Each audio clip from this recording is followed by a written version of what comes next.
Good morning all. നമ്മളിന്ന് discuss ചെയ്യാൻ പോകുന്ന ടോപ്പിക് മൈക്രോ പ്രോഗ്രാംഡ് CPU ഓർഗനൈസേഷനാണ്. ഒരു ഡിജിറ്റൽ കമ്പ്യൂട്ടറിൽ ഇമ്പോർട്ടൻ്റ് ആയിട്ടുള്ള കുറേ പാർട്സ് ഉണ്ട്. ഒന്നാമതായിട്ട് അതിൻ്റെ CPU ആണ്, central processing unit. Then memory ഉണ്ടാവും, മെമ്മറി യൂണിറ്റ്. പിന്നെ ഇൻപുട്ട് ഔട്ട്പുട്ട് ഡിവൈസസ് ഉണ്ടാവും. ഇതാണ് ഇമ്പോർട്ടൻ്റ് ആയിട്ടുള്ള പാർട്സ്. ഇതിൽ CPUവിനെ നമുക്ക് രണ്ട് സെക്ഷനായിട്ട് ഡിവൈഡ് ചെയ്യാം. ഒന്ന് പ്രോസസ്സിംഗ് സെക്ഷനും ഒരെണ്ണം കൺട്രോൾ സെക്ഷനും. ഒരു മൈക്രോ പ്രോഗ്രാം കൺട്രോൾ, CPUവിൻ്റെ മൈക്രോ പ്രോഗ്രാം കൺട്രോൾ ഇംപ്ലിമെൻറ്റ് ചെയ്യാനായിട്ട് ഏറ്റവും സ്യൂട്ടബിൾ ആയിട്ടുള്ള ഒരു എലമെൻ്റ് എന്ന് പറയുന്നത് ഒരു മൈക്രോ പ്രോഗ്രാം സീക്വൻസറാണ്. മൈക്രോ പ്രോഗ്രാം സീക്വൻസർ എങ്ങനെയാണ് അതിൻ്റെ ഇംപ്ലിമെൻറ്റേഷൻ എല്ലാം കഴിഞ്ഞ ലെക്ചറിൽ നമ്മൾ ഡീറ്റെയിൽഡ് ആയിട്ട് പഠിച്ചതാണ്. ആ ഒരു മൈക്രോ പ്രോഗ്രാം സീക്വൻസർ യൂസ് ചെയ്തിട്ട് എങ്ങനെയാണ് CPUവിൻ്റെ ഒരു മൈക്രോ പ്രോഗ്രാം കൺട്രോൾ ഇംപ്ലിമെൻ്റ് ചെയ്യുന്നതെന്നാണ് നമ്മൾ ഇന്നത്തെ ക്ലാസ്സിൽ നോക്കുന്നത്. ഇതാണ് മൈക്രോ പ്രോഗ്രാം കമ്പ്യൂട്ടർ ഓർഗനൈസേഷൻ. ഇതിൽ മൈക്രോ പ്രോഗ്രാം സീക്വൻസർ കാണിച്ചിട്ടുണ്ട്. അത് കഴിഞ്ഞ ക്ലാസ്സിൽ പഠിച്ച ആ മൈക്രോ പ്രോഗ്രാം സീക്വൻസർ തന്നെയാണ്. ഓക്കെ, ഇതാണ് അതിൻ്റെ ഒരു ഓർഗനൈസേഷൻ. ഇതിൽ ഇമ്പോർട്ടൻ്റ് ആയിട്ടും മെമ്മറി യൂണിറ്റ് ഉണ്ട്, രണ്ട് പ്രോസസ്സർ യൂണിറ്റ് ഉണ്ട്. ഇവിടെ നോക്കിയാൽ മനസ്സിലാവും, രണ്ട് പ്രോസസ്സർ യൂണിറ്റ് ഉണ്ട്. ഒരു അഡ്രസ് പ്രോസസ്സറും ഉണ്ട്, ഒരു ഡേറ്റ പ്രോസസ്സറും ഉണ്ട്. പിന്നെ മൈക്രോ പ്രോഗ്രാം സീക്വൻസർ ഉണ്ട്, കൺട്രോൾ മെമ്മറി ഉണ്ട്, ദെൻ കുറച്ച് അതർ ഡിജിറ്റൽ ഫങ്ഷൻസും ഉണ്ട്. ഇതാണ് അതിൻ്റെ ബേസിക് ആയിട്ടുള്ള ഓർഗനൈസേഷൻ. ഇതിൽ മെമ്മറി യൂണിറ്റാണ് യൂസർ സപ്ലൈ ചെയ്യുന്ന ഇൻസ്ട്രക്ഷനെയും ഡേറ്റേനെയും സ്റ്റോർ ചെയ്യുന്നത്. ഡേറ്റ പ്രോസസ്സറാണ് ഡേറ്റേനെ മാനിപ്പുലേറ്റ് ചെയ്യുകയും, അതുപോലെ തന്നെ അഡ്രസ് പ്രോസസ്സറാണ് മെമ്മറിയിൽ നിന്ന് റിസീവ് ചെയ്തിട്ടുള്ള അഡ്രസ് ഇൻഫർമേഷനെ മാനിപ്പുലേറ്റ് ചെയ്യുന്നത്. അതാണ് രണ്ട് ടൈപ്പ് ഓഫ് പ്രോസസ്സറിൻ്റെ ഫങ്ഷൻ. ഡേറ്റ പ്രോസസ്സറാണ് ഡേറ്റേനെ മാനിപ്പുലേറ്റ് ചെയ്യുന്നത്, അഡ്രസ് പ്രോസസ്സർ അഡ്രസ് ഇൻഫർമേഷനെ മാനിപ്പുലേറ്റ് ചെയ്യും. ഒരു ഫെച്ച് സൈക്കിളിൻ്റെ ടൈമിൽ മെമ്മറിയിൽ നിന്ന് എക്സ്ട്രാക്ട് ചെയ്യുന്ന ഇൻസ്ട്രക്ഷൻ രജിസ്റ്ററിലാണ് സ്റ്റോർ ചെയ്യുന്നത്. ഇവിടെ ഇൻസ്ട്രക്ഷൻ രജിസ്റ്റർ കാണിച്ചിട്ടുണ്ട്. അഡ്രസ് പ്രോസസ്സറിനുള്ളിൽ പ്രോഗ്രാം കൗണ്ടർ ഉണ്ട്, മെമ്മറി അഡ്രസ് രജിസ്റ്റർ ഉണ്ട്, ഇൻസ്ട്രക്ഷൻ രജിസ്റ്റർ ഉണ്ട്. ഈ ഇൻസ്ട്രക്ഷൻ രജിസ്റ്ററിനുള്ളിലാണ് ഫെച്ച് ചെയ്ത് കൊണ്ടുവരുന്ന ഇൻസ്ട്രക്ഷനെ സ്റ്റോർ ചെയ്യുന്നത്.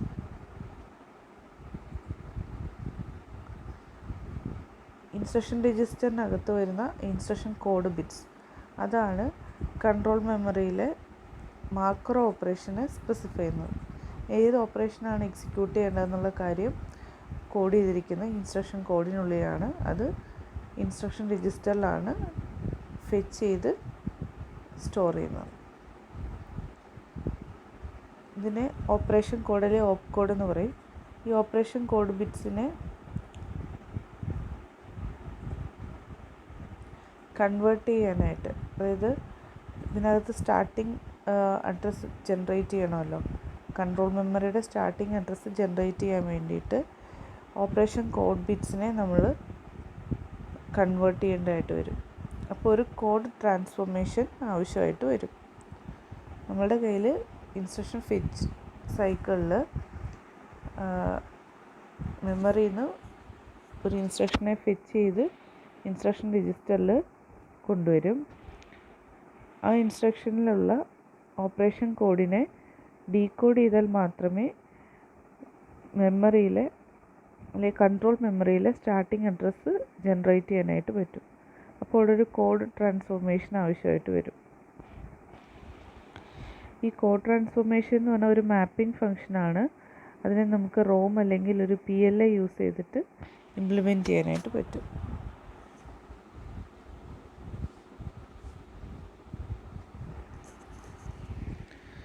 കോഡ് ട്രാൻസ്ഫോർമേഷൻ വെച്ചിട്ട് ജനറേറ്റ് ചെയ്യുന്ന അഡ്രസ്സിനെ സീക്വൻസറിൻ്റെ എക്സ്റ്റേണൽ അഡ്രസ്സ് എന്ന് പറയുന്ന ഇൻപുട്ടിലേക്കാണ് അപ്ലൈ ചെയ്യുന്നത്. സീക്വൻസറിൻ്റെ ഇൻപുട്സിനെ പറ്റി കഴിഞ്ഞ ലെക്ചറിൽ നമ്മൾ പറഞ്ഞതാണ്. അതിൽ ഓരോ ഓപ്പറേഷൻ കോഡും ജനറേറ്റ് ചെയ്യുന്ന അഡ്രസ്സിനെ സീക്വൻസറിൻ്റെ എക്സ്റ്റേണൽ അഡ്രസ്സ് EXA ഇൻപുട്ടിലേക്കാണ് അപ്ലൈ ചെയ്യുന്നത്. ഒരു മൈക്രോ പ്രോഗ്രാം കൺട്രോൾ യൂണിറ്റിൽ ഒരു സീക്വൻസർ ഉണ്ടാവും. മൈക്രോ ഇൻസ്ട്രക്ഷനെ സ്റ്റോർ ചെയ്യാൻ വേണ്ടിയിട്ടൊരു കൺട്രോൾ മെമ്മറി ഉണ്ടാവും. അതുപോലെ തന്നെ ഒരു മൾട്ടിപ്ലക്സറും പൈപ്പ് ലൈൻ രജിസ്റ്ററും ഉണ്ടാവും. ഇവിടെ നോക്കിയാൽ മനസ്സിലാവും. മൈക്രോ പ്രോഗ്രാം കൺട്രോളിൽ മൈക്രോ പ്രോഗ്രാം സീക്വൻസർ ഉണ്ട്, കൺട്രോൾ മെമ്മറി ഉണ്ട്, പൈപ്പ് ലൈൻ രജിസ്റ്റർ ഉണ്ട്, മൾട്ടിപ്ലക്സർ ഉണ്ട്. ഓക്കെ, ഇവിടെ കാണിച്ചിട്ടുണ്ട് അതിൻ്റെ ഡയഗ്രാം.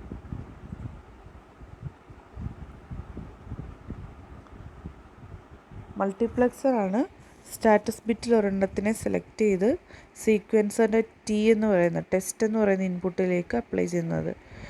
സീക്വൻസറിൻ്റെ ഇൻപുട്ട്സ് ഓൾറെഡി ഡിസ്കസ് ചെയ്തിട്ടുള്ളതാണ്.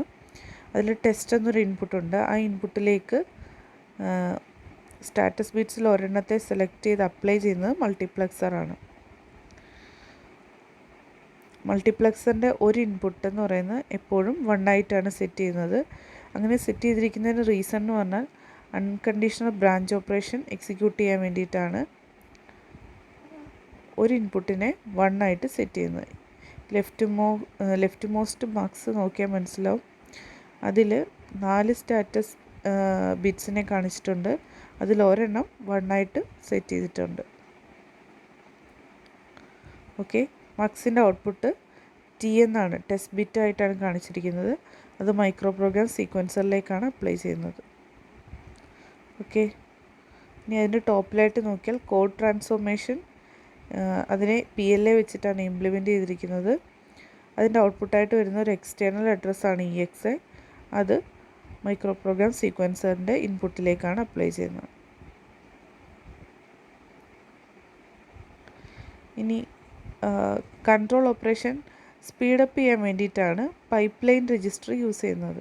ഇവിടെ പൈപ്പ് ലൈൻ രജിസ്റ്റർ കാണിച്ചിട്ടുണ്ട്. പൈപ്പ് ലൈൻ രജിസ്റ്ററിൽ 6 ഡിവിഷൻസ് കാണിച്ചിട്ടുണ്ട്. I, SL, BRA, MC, PS, DF ഇങ്ങനെ 6 ഡിവിഷൻ കാണിച്ചിട്ടുണ്ട്. ഇതാണ് പൈപ്പ് ലൈൻ രജിസ്റ്റർ. ഇത് കൺട്രോൾ ഓപ്പറേഷൻ സ്പീഡപ്പ് ചെയ്യാൻ വേണ്ടിയിട്ടാണ് യൂസ് ചെയ്യുന്നത്. ഓക്കെ,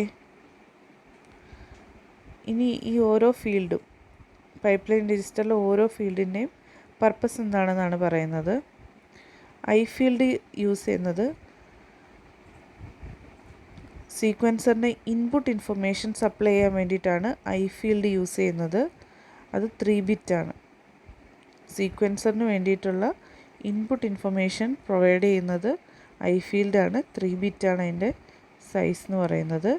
SL ഫീൽഡ് എന്ന് പറഞ്ഞാൽ മൾട്ടിപ്ലക്സറിനുള്ള സ്റ്റാറ്റസ് ബിറ്റ് സെലക്ട് ചെയ്യുന്നതാണ് SL field. Then BRA field ഉണ്ട്. BRA ഫീൽഡ് അതാണ് മൈക്രോ ഇൻസ്ട്രക്ഷൻ്റെ അഡ്രസ് ഫീൽഡ്. അത് സീക്വൻസറിന് ബ്രാഞ്ച് അഡ്രസ്സ് സ്പെസിഫൈ ചെയ്യുന്നു. അതിന് വേണ്ടിയിട്ടാണ് BRA ഫീൽഡ് യൂസ് ചെയ്യുന്നത്. സീക്വൻസറിന് ബ്രാഞ്ച് അഡ്രസ്സ് പ്രൊവൈഡ് ചെയ്യാൻ വേണ്ടിയിട്ടുള്ളതാണ് BRA ഫീൽഡ്. ഈ 3 ഫീൽഡും സീക്വൻസറിന് ഇൻഫർമേഷൻ പ്രൊവൈഡ് ചെയ്യാൻ വേണ്ടിയിട്ടാണുള്ളത്. അതുപോലെ തന്നെ കൺട്രോൾ മെമ്മറിയുടെ നെക്സ്റ്റ് അഡ്രസ്സ് ജനറേറ്റ് ചെയ്യാൻ വേണ്ടിയിട്ടും യൂസ് ചെയ്യുന്നുണ്ട്. ഓക്കെ,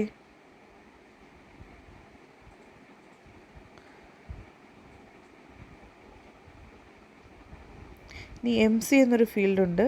മെമ്മറി കൺട്രോൾ ഫീൽഡാണ്. അത് അഡ്രസ് പ്രോസസ്സറിനെ കൺട്രോൾ ചെയ്യാൻ വേണ്ടിയിട്ടുള്ളതാണ്. അതായത് മെമ്മറി യൂണിറ്റിലെ റീഡ് ആൻഡ് റൈറ്റ് ഓപ്പറേഷനെ കൺട്രോൾ ചെയ്യാൻ വേണ്ടിയിട്ടുള്ളതാണ് memory control MC field.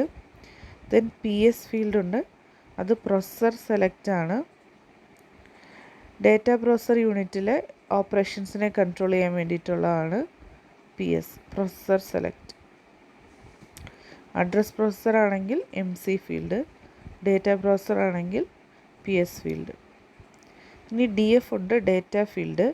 Data field പ്രോസസ്സറിന് ഒരു കോൺസ്റ്റൻറ്റിനെ ഇൻട്രൊഡ്യൂസ് ചെയ്യാൻ വേണ്ടിയിട്ടുള്ളതാണ് DF ഫീൽഡ്.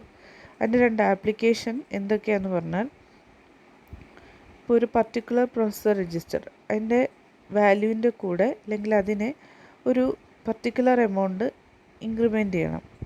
അപ്പോൾ ആ പർട്ടിക്കുലർ എമൗണ്ട് എന്ന് പറയുന്നത് സ്പെസിഫൈ ചെയ്യാനായിട്ട് ഡി എഫ് ഫീൽഡിലെ വാല്യൂ യൂസ് ചെയ്യാം. ഡി എഫ് ഫീൽഡിൽ ആ കോൺസ്റ്റൻറ്റ് വാല്യൂ ഒരു പ്രോസസ്സർ രജിസ്റ്ററിൻ്റെ കൂടെ ആഡ് ചെയ്താൽ ആ പ്രോസസ്സർ രജിസ്റ്ററിനെ ഒരു സ്പെസിഫൈഡ് വാല്യൂ ഇൻക്രിമെൻറ്റ് ചെയ്യുന്നതായിട്ട് പറയാൻ പറ്റും. അതുപോലെ തന്നെ ഒരു സീക്വൻസ് കൗണ്ടറിന് സെറ്റ് ചെയ്യാൻ വേണ്ടിയിട്ട് ഒരു പർട്ടിക്കുലർ ഒരു കോൺസ്റ്റൻറ്റ് വാല്യൂവിലേക്ക് സെറ്റ് ചെയ്യാൻ വേണ്ടിയിട്ട് ഡി എഫ് ഫീൽഡിലെ വാല്യൂവിനെ യൂസ് ചെയ്യാം. ഇങ്ങനെ 2 ആപ്ലിക്കേഷനാണ് ഡി എഫ് ഫീൽഡിനുള്ളത്. ഇത്രയാണ് micro programmed control computer organisation. Micro program CPU organisation എന്ന് പറയുന്നത് ഒരു ഡിജിറ്റൽ കമ്പ്യൂട്ടറിൻ്റെ ബേസിക് ആയിട്ടുള്ള കമ്പോണൻസ് പറഞ്ഞു, CPU ക്ലാസിഫിക്കേഷൻ പറഞ്ഞു, ദെൻ മൈക്രോ പ്രോഗ്രാം കമ്പ്യൂട്ടർ ഓർഗനൈസേഷൻ്റെ മെയിൻ ഡയഗ്രാം, അതിൻ്റെ കമ്പോണൻസ്, ദെൻ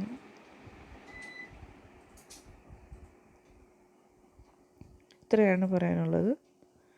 താങ്ക് യു.